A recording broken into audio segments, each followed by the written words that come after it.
안녕하세요. 이하나의 세금 쏙쏙 세속TV 이하나 세무사입니다.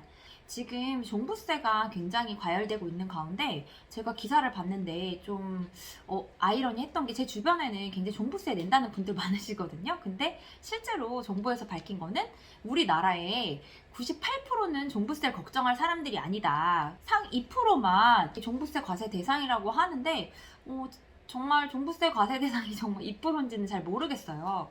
그래서 일단은 종부세 과세 대상이 되는 분들이 물론 1주택자도 있지만 웬만하면 다주택자인 경우가 많고, 저한테도 문의 많이 하시는 게 내가 이번에 종부세가 많이 나왔는데 다주택자 이거 절세하는 방법이 없느냐 막 여러 가지 이야기를 많이 하셨어요. 근데 정답을 먼저 말씀드리자면 이미 나온 종부세를 절세할 수 있는 방법은 웬만하면 없다고 보셔야 돼요. 왜냐하면 지금 종부세 같은 경우는 고지를 정부에서 해주는 거다 보니까 이제 재산에 대해서 나오는 세금이잖아요. 그래서 그 재산에 대한 세금인데 재산 내역을 내가 모르는 재산이 있을 수도 있는 거고, 합산 배제되는 주택이 있을 수도 있는 거고, 뭐 임대사업자 낸 거 여러 가지 상황들이 있기 때문에 저한테 종부세를 계산해 달라고 하시는 분들 가끔 계신데 사실 조금 많이 곤란합니다. 그래서 일단 종부세가 많이 나왔다는 가정하에 그러면 다주택자의 절세 방안은 과연 없는지 한번 오늘 알아보려고 하는데요. 일단 부동산에 대해서 세금이 세 가지로 나눌 수가 있어요. 앞선 영상에도 굉장히 많이 설명을 드렸지만 부동산은 취득할 때, 보유할 때, 양도할 때 이렇게 세 단계로 구분을 할 수가 있거든요. 그래서 취득할 때에 대해서 먼저 살펴보면 다주택자가 어떤 주택을 지금 취득하려고 할 때 굉장히 어려운 게 취득세율이죠. 그래서 취득세율이 중과가 되고 있기 때문에 최대 12%까지 중과가 되고 있고요. 이거는 개인도 해당되지만 법인도 해당이 되는 이야기입니다. 그리고 이제 보유세에서는 재산세와 종부세가 있는데, 이제 종부세 같은 경우도 1세대 1주택 같은 경우는 11억까지고 그리고 1세대 2주택 같은 경우는 6억까지예요. 그렇게 되는 거 다 알고 계시죠? 근데 또 양도할 때 양도세가 중과되는 게 2주택자는 플러스 20% 그리고 3주택자는 플러스 30%. 그러니까 한마디로 출구 없는 전략이라고 할 수 있겠죠. 그러면 이 안에서도 우리가 다주택자로서 최대한 절세하는 방법이 없느냐, 여기에 핵심 포인트는 주택수를 줄여 나가는 건데요. 주택수를 줄여 나간다는 것 자체가 지금 주택을 그럼 팔으면 중과세가 적용이 웬만하면 다 되는데 어떻게 주택수를 줄이냐 한다면, 일단은 첫 번째로는 비조정 대상에 있는 주택을 처분을 하시라는 건데요. 비조정 대상에 있는 주택은요, 주택 수에는 포함이 되지만 중과는 배제입니다. 그래서 장기 보유도 일정 부분 받을 수 있고, 그러다 보니까 여러 가지 주택을 갖고 있을 때는 무조건 비조정 대상 지역에 있는 주택부터 처분하시는 건데 좋아요. 왜 그러냐면 이거는 그 비조정 대상 지역에 있는 시세 차익 이런 거를 다 떠나서 내가 중과세율을 조금이라도 덜 적용받으려고 하는 것 때문인데요. 그래서 비조정 대상 지역을 먼저 팔고 그 다음부터 조정 대상이 있는 지역을 파는 것이 굉장히 유리한 상황입니다. 그리고 또 수도권, 광역시, 세종시를 제외한 기준시가 뭐 3억 이하의 주택에 대해서는 이제 중과 배제다 이런 얘기가 있으니까 그 부분도 좀 참고하셔서 일단 중과세율이 적용 안 되는 주택을 먼저 처분하시라는 거, 이게 일단 절세 전략입니다. 그리고 또 장기 민간 임대주택에 관한 이야기인데요. 그 임대주택에 대해서 세법상 요건이 굉장히 많죠.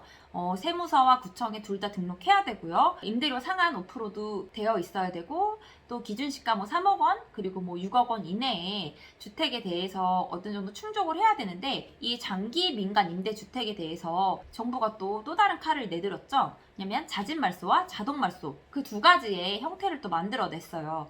그러면 자진말소인 경우에는 의무 임대 기간의 2분의 1 이상만 충족하시면 1년 내 팔았을 때 중과를 배제해주고 있고요. 만약에 자동 말소가 되었다 하면 그 부분에 대해서는 언제 팔아도 중과를 배제해주고 있습니다. 그래서 만약에 어떤 요건을 충족했다 하면은 일단 임대주택을 먼저 처분하시는 게 또 좋겠죠. 그렇게 돼서 장기 민간 임대주택에 대해서만 남아있고 내가 거주주택 한 개 남겨놨다 하면 거주주택 비과세 특례를 이용하시는 것도 하나의 방법이 될 수 있습니다.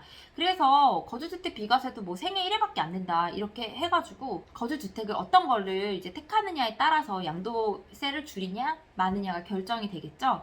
그래서 이제 이 부분에 대해서 어느 정도 절세를 좀 하실 수 있게, 왜냐면 일단 양도를 해야 종부세가 줄어들 거 아니에요. 그러니까 양도세도 중과가 배제되는 지역에 있는 주택부터 처분하시라는 거. 그리고 또 다른 뭐 팁으로 말씀을 드리자면, 예를 들어 내가 주택을 갖고 있는데 뭐 다른 시골에 어떤 주택수에 포함되는 그 주택 하나 때문에 내가 뭐 종부세가 많이 나왔다던가 아니면은 뭐 중과에 때문에 머리가 아플 수 있어요. 그럴 때는 약간 좀 세게 가는 방법 중에 주택을 아예 멸실해버리는 상황도 있습니다. 그러니까 멸실주택 같은 경우는 주택수에서 이제 배제되니까 나대지로 만들어버리는 거죠. 그래서 이제 토지 상태가 돼버리면 이제 그 주택수에서 제외되기 때문에 가끔 이제 그게 골치 아픈 주택이고 또 오래된 노후주택이다 하면은 멸실하실 분들도 계세요.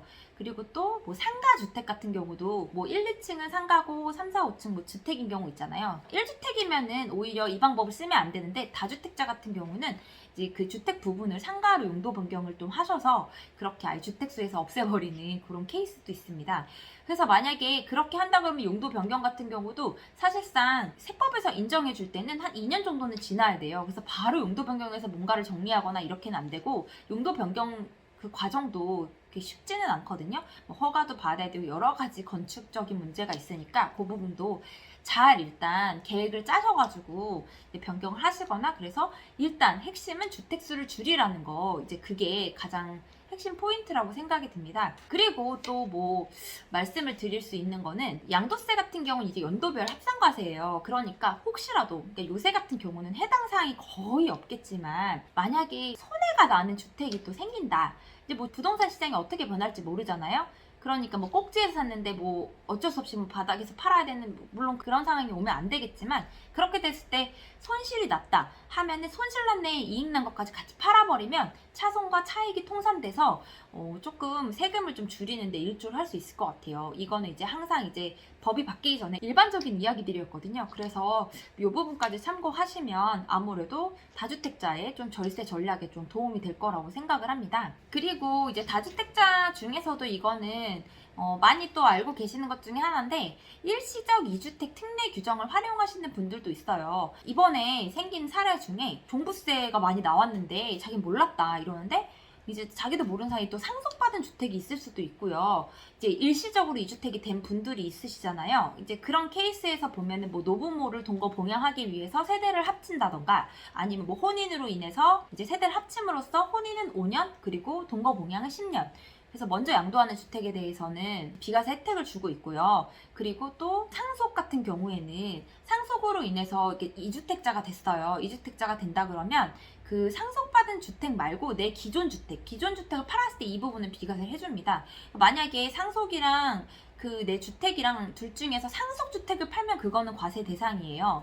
왜냐하면 이 취지를 잘 보면 상속주택에 대해서는 어쩔 수 없이 생긴 거잖아요. 그래 어쩔 수 없이 생긴 거겠지만 그래도 2주택자 됐으니까 그 차익에 대해서 중과를 하겠다는 거고 근데 만약에 내가 원래 갖고 있던 주택은 피해를 볼 수 없다는 그런 의미에서 내가 원래 갖고 있던 종전주택이라고 표현을 하죠. 그걸 팔았을 때는 일시적 2주택 특례를 활용하실 수가 있으니까 이제 일시적 2주택은 어떤 기간이나 이런 부분을 굉장히 주의하셔야 되는데 뭐 언제 취득했냐에 따라서 뭐 3년이 될 수도 있고 그리고 어디 지역이냐에 따라서 뭐 2년, 1년이 될 수도 있으니까 지금 그 부분은 굉장히 세분화되어 있거든요. 만약에 내가 일시적 2주택 특례 대상이 되느냐 안 되느냐를 확인할 때는 반드시 세무 전문가 찾아가셔서 상담하시길 바라겠습니다.